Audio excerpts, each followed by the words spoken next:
Hi students, how are you all? Welcome to class 9 history. In this session we will be discussing the topics like sources and origin of Aryans. Let us start the lesson with an introduction. After the decline of Indus Valley civilization or Harappan civilization led to the migration of Indo-Aryans in the year 1500 BCE in India. This period is mainly known as Vedic period because we get the knowledge about this period from a collection of literary works, most famously the Vedas. Vedas in Sanskrit means knowledge. There are 4 Vedas: Rig Veda, Yajur Veda, Samaveda and Atharva Veda. Rig Veda is particularly considered as the oldest of the Vedas. Historians believe that Aryans were a cultured race of people who lived in Central Asia. As their population grew, they had to move out of their homeland in search of pastures for their animals and a place to live. Some group of people who came to India, they are known as Indo-Aryans. They came in India in different stages and settled in the Indo-Gangetic plain. There are 2 main phases of Vedic period.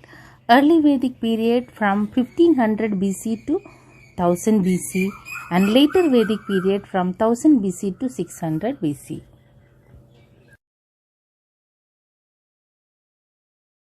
During the early Vedic period, Aryans settled in the western part of our country and this region is known as Sapta Sindhu. This region is very much familiar to you all because this region we have already discussed in Indus Valley civilization. This is the Punjab region where the river Indus and its tributaries are there.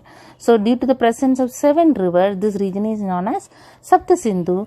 This region is also known as Brahmavarta or the land of God because sages have written the holy book Veda during this period, so that this is also known as land of God. And during the later Vedic period, Aryans moved towards the east and they settled on the valley of river Ganges, and this period, this region is known as Aryavarta or land of the Aryans. These Indo-Aryans were nomadic or cattle herders, but as they began to settle in the Gangetic region, they became more traditional farmers and they developed more settled kingdoms. And you know the kingdoms like Mauryan Empire and Gupta Empire already you have learned. All these kingdoms emerged in northern India after their settlement in Indo-Gangetic plain. We learned that Rig Veda is written in the early Vedic period and the other 3 Vedas, they are Yajur Veda, Samaveda and Atharva Vedas are written in the later Vedic period. In Hindu ethics, we believe that the events of Mahabharata and Ramayana happened around the later Vedic period. In the beginning, the Vedas and the epics were orally transmitted. It is only towards the end of the Vedic period, or actually after the end of Vedic period, these were written down. We can say that Vedas laid the foundation of Indian culture. The words like Hindus, Indus, India are all derived from the word Sindhu, which is number of times when mentioned in Rig Veda. Now let us discuss about the sources. The main sources of information about the Vedic period are literary sources and archaeological remains. The religious literature of the Aryans are collectively known as literary sources. They are 4 Vedas, Brahmanas, Aranyakas, Upanishads, Puranas, 2 epics. You all know which are these 2 epics. They are Ramayana and Mahabharata. These books provide us ample information about social, religious, economic and political institutions of Aryans. Meaning of the term Veda is knowledge. These Vedas can be also called as Samhitas, as these are the collection of Vedic hymns or mantras. You know, famous Gayatri mantra is the part of famous Rigvedic Samhita.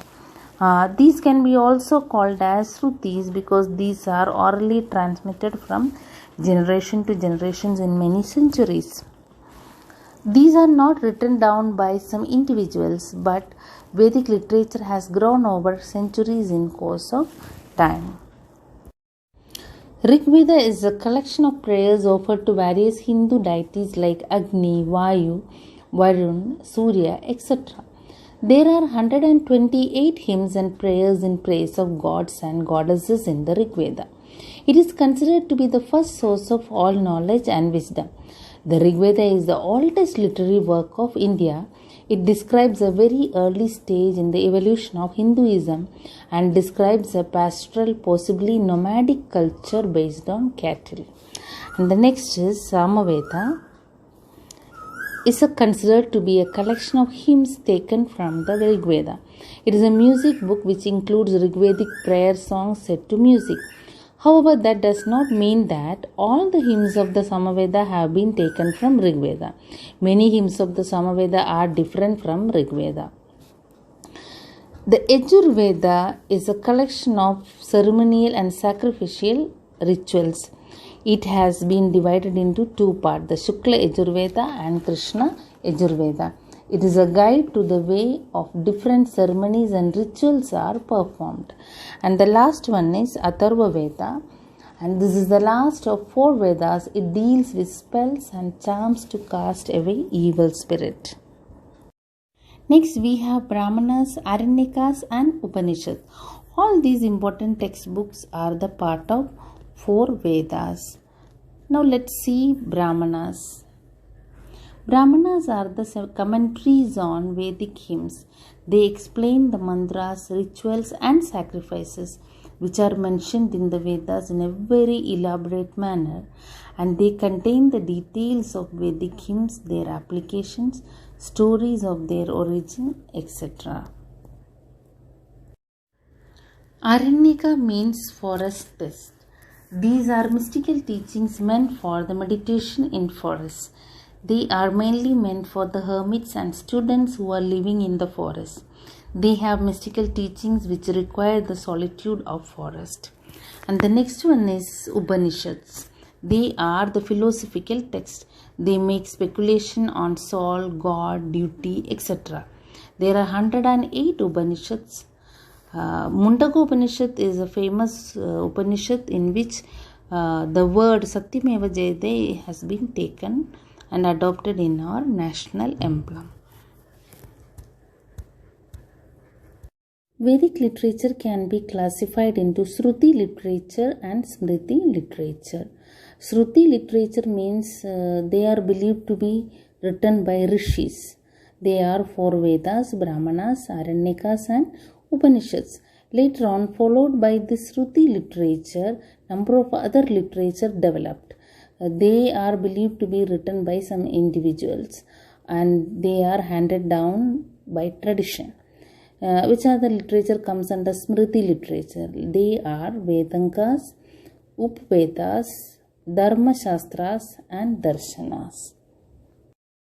Further clarification, let us go through this diagram.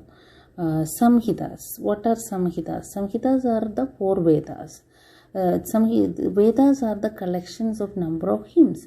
So each Veda is known as Samhita, like Rig Veda Samhita, Yajur Veda Samhita, Samaveda Samhita and Atharva Veda Samhita. And then comes Brahmanas, Upanishads and Aranyakas. So all these are the part of Vedas.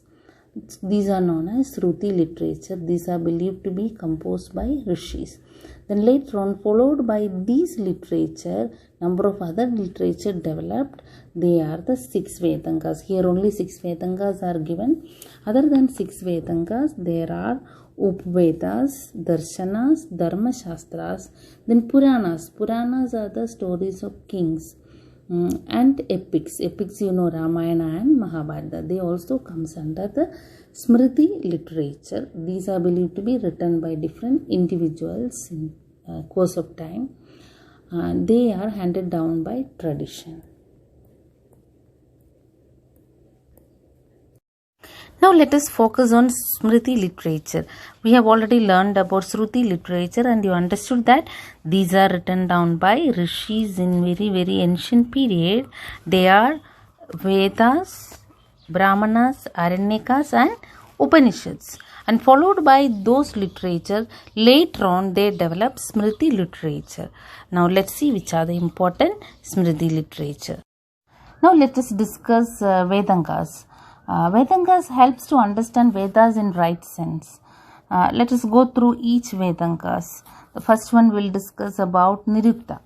Niruktas talks about etymology. Etymology means the study of the origin of words. So it can consider it as a dictionary which consists of words which are used in Vedas. And the next one is Chandas. Chandas means Vedic metrics. Like these are written in the form of poem or verses. So it helps us to understand how each particular verses or poem will be divided. And the next we will discuss about Vyakarana. You know that Vedas are written in Sanskrit language. So that number of grammatic works developed during this period. But many of the grammatic works are not existing now. But one of the most important grammatic work which is written by Panini, that is Ashtasthai. So Panini's Ashtasthai is presently available and remaining one of the most important part of Vedangas. And the next is that we'll discuss about Jyotisha. You know that about Jyotisha in the present world it has got more importance and presently it has developed a lot. It includes both astronomy and maths. So Jyotisha means astrology. Astrology means it is a study about the planets and planetary position, and based on their position how they are affecting the human lives, etc. So astrology includes both astronomy and mathematics. And next one is that Shiksha. Shiksha deals with phonetics, means pronunciation, so that it is all about the correct pronunciation of Vedic hymns. And the last one is Kalpa Sutra. This is one of the most important Vedangas. Kalpa Sutra can be divided into three. They are Dharma Sutra, Griha Sutra and Sruta Sutra. Let's see what is Dharma Sutra. Dharma Sutra tells us the knowledge on Dharma. That means it is mainly dealing with all the rules and regulations. So it deals with the laws, manners and customs of people in general. It is a principal guide through which Hindus live their life. And the next is Griha Sutra. It mainly deals with household rituals, marriage ceremony, birth of the child and all. What kind of rituals are to be performed is mentioned in Griha Sutra. And next is Sruta Sutra. Sruta Sutra is mainly deals with social or public ritual, that is great sacrifices of Agni, Soma, etc. And so that Sruta Sutra is mainly performed by kings and other officials. Now we have Shad Darshana. They are the 6 schools of Indian philosophy known as Shad Darshana. They are Sankhya, Yoga, Nyaya, Vaisheshika, Purva Mimamsa and Uttar Mimamsa. You need to know only the names of these 6 Hindu philosophy, and we are not going in much detail about these philosophy. Now we have Dharma Shastras. These are also known as Smritis. Don't get confused with Smritis and Smriti literature. Smriti literature is different. You know that Vedic literature is divided into Shruti literature and Smriti literature. And under the Smriti literature, we discuss Vedangas, Upvedas, Shad Darshanas. Now these Dharma Shastra also comes under the Smriti literature. Now Puranas and epics, these are all the part of Smriti literature. But Dharma Shastra, typically they are known as Smriti. This name is given differently. And one of the important Dharma Shastra is that Manusmriti. This is also known as Manav Dharma Shastra. Manu is supposed to be the first king and the law giver, and it is all mentioning about the law and custom, manners, etc. and the period of life of the man which is divided in his life, and about the caste system. All these are mentioning in Manusmriti. When we have discussed about the sources of Aryan civilization, we have discussed two types of sources. They are literary sources and archaeological sources. We have discussed in very much detail about literary sources throughout this video. Now let's see what are the archaeological sources. When we discuss about Harappan civilization, we discussed in very much detail about archaeological sources, so that you have an idea about what are archaeological sources. These are the remains which are unearthed from different sites. Here archaeological sources of Aryan civilization are iron artifacts. That means a number of iron tools and weapons are unearthed from different sites, which provide us information about their agriculture, occupation, defense, etc. are remaining as the important archaeological sources. The number of potteries are also excavated from different sites like GW. GW means greyware, and PGW means polished greyware, and NBW means northern black polished ware. These are the different type of potteries which provide us information about their pottery making, occupation, different culture, all these. So these are all the important archaeological sources of Aryan civilization. Finally, we are going to discuss origin of Aryans. Aryans is not a race but a linguistic group.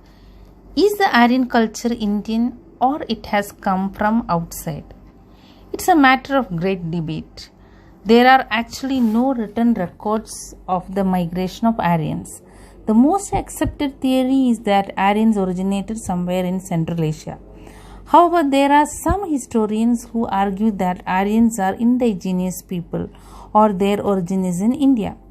We understand the fact that Vedic Sanskrit belongs to Indo-European language group. Based on the evidence, Central Asian theory is proposed by Max Muller. The reason to accept the Central Asian theory are explained in your study material. These are some of the name of the historians who propose different ideas about the arrival of Aryans in India. We have gone through Central Asian theory by Max Muller, and Bal Gangadhar Tilak, after his studies about Rigveda and Sandavastha, he proposed that they have come from Arctic region or North Pole, and Dayan Saraswati said that they have come from Tibet region, and Avinash Chandra and A.C. Das, both of them proposed the theory that they have come from Sapta Sindhu region. You know that western part of the country where the Harappan civilization existed, and later on they spread to other region. And Sir William Jones says that they have come from Europe. Children, this is me, Mrs. Sindhu, winding up this chapter, and second part of this chapter will be continued with another video.